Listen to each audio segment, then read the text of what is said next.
next guest is Dr. Sean Boulware. He is also a member of our Music for All Monterey County Action Team, and he is the Artistic Director for Monterey Peninsula Voices. And let me just tell you a little bit about his amazing background. Sean has a doctor in music philosophy from Christ Church at Oxford, and he has developed a worldwide reputation. You have to understand as a conductor, clinician, and a vocalist. And Sean has prepared courses for conductors John Alexander, John Rutter, and for singers Josh Groban, Michael McDonald, Tommy Sims. And one of the greatest things that he's appeared frequently at Carnegie Hall, where many of us can just dream about. He's already been there many times. And as a vocalist also, he's appeared with major U.S. symphonies. So the first thing we need to know, Sean, really is how do you get to Carnegie Hall? Practice, practice, practice. That's what we hear. So that's, of course, one of the things that we really want to talk about through our campaign, through everything that we're doing right now through Youth Arts Education Month, to help everybody understand that when people are performing music, when they are sharing what they know, when they're sharing what they've done, it has taken many days, hours, weeks, months to get to that point.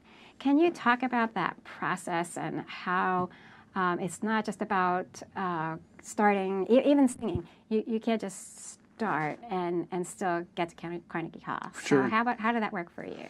Well, it starts with a vision. It starts with a dream. It starts with a, can I do this? Is this possible? And then coming together with other people of like vision and like-mindedness who have a dream and have a vision, and then finding someone who can help make that dream and vision a reality by working together. It's really unity through community that brings something like that about. And when you have a dream and an opportunity to work with someone who can help make that dream a reality through vocal music, through instrumental music, then it's checking that thing off of your bucket list and owning that opportunity to be creative in a major place that is life-changing, and you'll never be the same again. So one of the things that I find is that especially when you have a high-level performance or high-stakes performance, you might say, there's a commitment to that practice that you really feel. You need to get to a certain point. Can you talk about how that changes things for our youth in terms of how they see themselves as a musician, as a vocalist? And so when you have that end game in mind, like you're saying, that vision, there's a group, all of a sudden it goes from more than just being able to sing and entertain yourself to all of a sudden you're committed, you have a responsibility. And so can you take us through that, and maybe even the fear factor of failure? Absolutely, yeah. That's part of it? That's a real thing.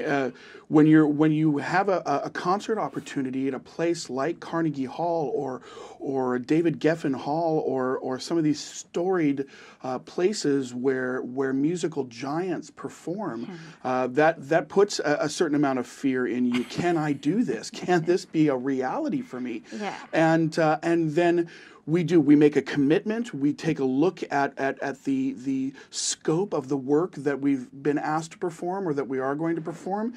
We break it down into very simple units. We need to practice this much for this kind of thing, So and then we stage it out. We think about it. We put it together, and then what's kind of fun is to be able to practice it for friends and family in your local community first, so that you're building that anticipation, because you can't really recreate artificially the energy that you feel in performance. You can try, you can get close, but performing before family and friends first, and then taking that step to the Carnegie Hall area really helps go step by step to that process of success and owning that vision, and then stepping onto that storied stage and still being able to hear, if you're really quiet, the 1812 Overture first premiered at Carnegie Hall. The music that still hangs there and has seasoned those walls for decades is an experience that you never get over, whether it's your first time or it's your 100th time walking on that stage. It is an amazing feeling and a complete joy. That is exquisite. And you bring that to your Monterey Peninsula Voices, too. Can you tell us a little bit about how that got started and what's happening with that program? I love being able to show people that they can do more than they think they can. I love being able to say, look, here is the dream. And taking folks who are wonderful shower singers and saying, we can perform together at Carnegie Hall. We can make this a reality. Here's how we do it. We'll work together. We'll train together. We'll get frustrated together, but we'll experience joy together, and we will combine our voices as one and raise them high and make that level that we want to attain, and then bring that to New York and be on that stage, and we will do it. And it's a process of convincing yourself, practicing, being criticized in that practice, and then going back and making some changes and learning how to do it better and to do it with more emotion and emphasis, and then launching that thing together, that unity together that we have. There's no other feeling like it in the world. That's amazing. Can you talk a little bit about what happens in that moment, like when you're critiquing the singer and they're having to make adjustments? How difficult is that, and how integral is that to the whole process of learning a piece, learning how to do what's needed to get to Carnegie Hall? Sure. It's certainly an easier process if you're working with 1 to 4 singers than it is if you're listening to 100 singers at the same time. But you have a sound in your head that you know it should sound like as a conductor. And the goal as a conductor is to get that sound to match up with the people that are in front of you. Wow. And then little by little you listen for tuning, you listen for expression, you listen for tone shaping, you listen for text and emotion, and you laugh together when we make mistakes or when we do something funny, but we make changes, and everybody's invested. Everybody's emotionally invested because we want to do well. Nobody wants to go to Carnegie Hall and just kind of throw it out there and be okay with what's there. We want to do well. And you want to be there for each other. We do. We want to lift each other up. That's really, really important to the idea of ensemble work and team working in sports too. And I think everybody has that sense that they're responsible to the group as a whole, and they're responsible to whoever the subgroup is that they're doing something special with. Bet. And, yeah. So, and do you find that sometimes people who are maybe a little bit shyer or a little bit unsure find that sense of obligation actually pulls them forward? It actually gives them permission to do that. You're talking about to do more, to be more. And it does. It's an inward to an outward expression. We find that folks who are slightly more introverted or shy, they don't feel anything differently than extroverts. They just sometimes forget to notify their face. And as you're performing and as you're watching performers who are more introverted, I've worked with lots of folks who on the inside are feeling all of this joy, but they're not sure how to unlock the expression physically.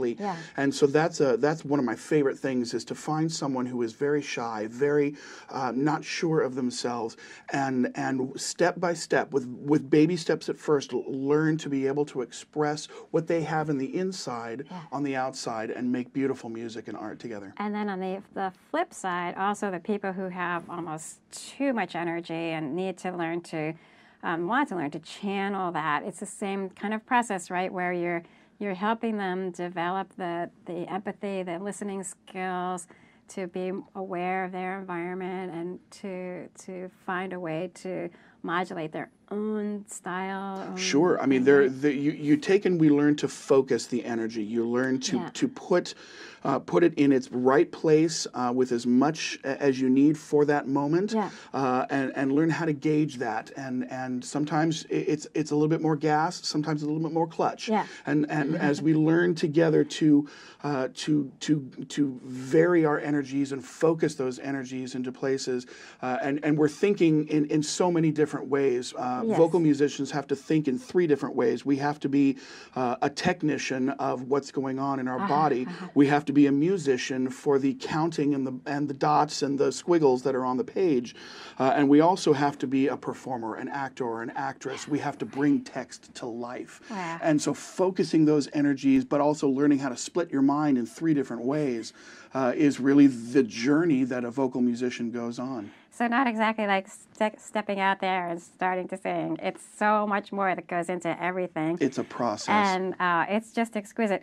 So how much more important is it then to have our young people really thoroughly engaged, immersed in learning step by step by step from the time that they're in, now they call it TK, to being a senior in high school?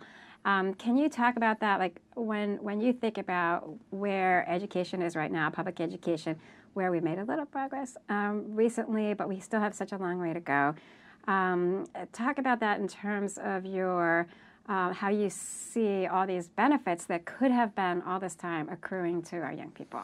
Well, it starts with the basic element of human expression, of the idea that we can do something, especially as a vocalist, we can do something physically and make sound and make music that is pleasing to other people and pleasing to ourselves. The simplest expression of singing songs together with your parents, with your siblings, with your grandparents, learning that simple expression of joy in singing together. Songs that we grew up with, hearing lullabies from your mother, singing together as a family. I know that's how it started for me. We would sing in the car on trips, and the family would just sing songs. And we weren't Carnegie level material then, but it was the joy of that human expression. Yeah. And then as we grow, we learn to attach more skill to it. We develop talents that are there that need to be unlocked and get to be unlocked. And as we learn that, we are then also learning and honing other skills that will help us as we become adults into that world. Vocal music really unlocks and makes relevant so many other things that we're trying to teach our kids as well. Yeah. We're focused, of course, on mathematics and science and the wonder of those elements. And vocal music makes all of those subjects relevant. We are teaching biology. We are teaching acoustical science. We are teaching mathematics. We are teaching history, languages. Yeah. We're doing all of this and making the education more well-rounded and relevant to those kids. One of the most often asked questions as a teacher that I get is, when am I ever going to use this? When am I going to use these kinds of techniques in my life? When am I going to use this math? When am I going to use this? And I love being able to say, well, here, if you look at this piece of music, Bach really actually wrote an algebraic expression in his music. There it is. That is awesome. And learning to unlock that. So even folks who may not make music a career will still be able to function and work better because music came alongside with them and helped them cultivate their skills and talents in whatever aspect of their life that they're doing. I have choir members that are from so many different backgrounds, scientists and doctors and lawyers and things, that people who have gone on and not necessarily made music their career, but they come together and sing in community choirs and other vocal groups in order to just recreate that joy and that unity of singing together and still being a doctor and still being a fireman and still being a police officer, but they bring all of that into the choir. But now that what we understand is from a lot of different areas of research is that in addition, they are also getting something else out of it. I mean, they're probably thinking that they're getting, this is how they relax and this is how they develop the other side of themselves. But what we know now is that they're also learning how to be a better team member. You're teaching them how to listen better to others, listening without even asking questions, just being present and listening. And those are the kinds of things that we know are more and more important as we move along in the economy, all the changes that we're going through, and even that adaptability, being able to, like we were just talking about, modulating how we connect with people, modulating how we express ourselves, being able to do that, even just that little bit that you're going to need to do it so that you're all together, one team, those are the kinds of skills. Some people call them soft skills, and that used to be like kind of derisive in a way. And now it's like, okay, so this is what you really need. This is what we really need. Tell me about your, when you go and talk to an employer, they're going to need to know, can you communicate? Can you collaborate? And if they can say, I was with this choir, and this is how we learned, and this is what we did. And when they can come back again and again and refresh those skills, perfect not just their ability to sing, but their ability to listen.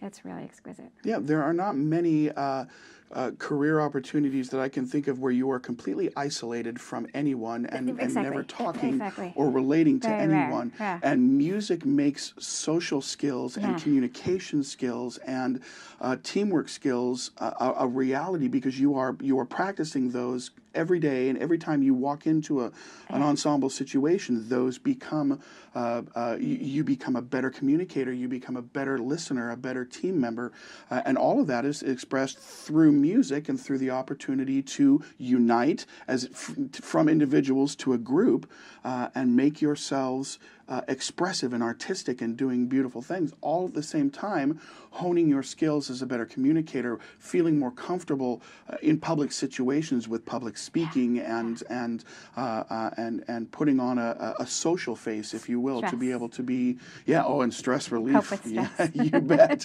Yeah, absolutely. And so all of those make a more well-rounded human being. Well, Sean, we could talk all day about all these things and all the places you've been. We're so fortunate that you are located here in Monterey County. We know you could be anywhere. And just the little time that we have left, what really drives you forward? There's so many different things you could be doing out in the world and beyond Monterey County. What keeps you here, and what drives you ahead, and where are you thinking of going? Well, Monterey County is such a beautifully situated area for arts in many forms, whether it's vocal music, instrumental music, theater, and all kinds of artistic creation expression. Monterey really has all of that to offer, and I love being here and being part of the fantastic arts scene here at Monterey. And really what drives me is watching that light bulb go on for somebody who didn't think that they could take that next step, whether they're already an established musician and learning how to get out into the world and get their music heard or be appreciated on that level, as well as someone who never thought that they'd ever have the guts to step on a stage and sing, whether it's a solo or a group or anything like that. Watching that light turn on and watching somebody take a step forward and be more expressive and artistically involved, that's what does it for me. That's what keeps me here. That's what keeps me driving. And I hope to be involved in those processes forever. Just wonderful. That's brilliant. And so, are you allowed to share one of those stories of the light going on, especially somebody who really comes to you really just not sure? Sure. One of the joys that I have is working in the music theater with middle schools and high schools in the area, and I've had several young boys who somehow their mothers made them jump out and audition for something and come to a show, and they weren't really sure about this whole thing. And then over years of working together and laughing together and sharing art and learning to perform, see them go into high school and graduate and want to do this for a living, and see that process and see that movement towards making things better and watching the light turn on every day with something new. Oh, I can sing that better. Oh, okay, I can be more in tune. I can project an emotion that I've never felt before, and learn how to be an actor that does a scene but I've never experienced that in real life. How do I make that a reality? Watching that happen that's what thrills me every day. Well, we're just lucky to have you, and thanks again for coming in today. Thank you. Thanks for having me.